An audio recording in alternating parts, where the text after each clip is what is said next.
In today's video, I'm going to teach you how to disable Elementor's default fonts. This is really useful if you want your website's typography to be controlled entirely by your WordPress theme or by custom code, instead of letting Elementor load its own font settings. Doing this helps keep your design consistent across your site, and can even slightly improve performance by avoiding unnecessary font loading. First, start by logging into your WordPress dashboard the way you normally do. Once you're inside the dashboard, look over to the menu on the left-hand side. This is where all your main WordPress options live, like posts, pages, appearance, and so on. In that left panel, look for the Elementor option. When you find it, don't click it right away. Instead, hover your mouse over the Elementor item. A small submenu will appear underneath.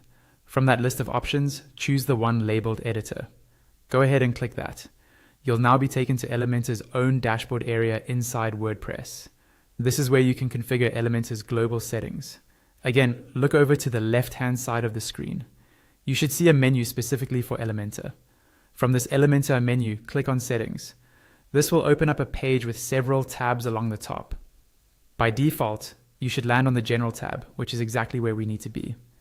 On the General tab, scroll through the options until you find the section labeled Disable Default Fonts. This setting tells Elementor whether it should load and apply its own fonts or leave fonts completely to your theme and any custom CSS you might have. To turn off Elementor's default fonts, simply click the checkbox next to Disable Default Fonts.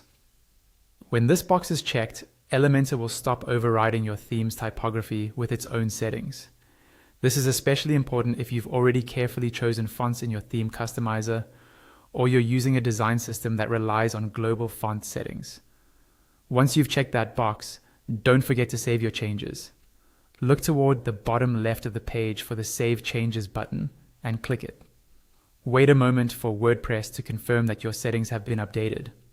After that, your site's fonts will be controlled by your theme or custom styles instead of Elementor's defaults. That's all you need to do to disable Elementor's default fonts.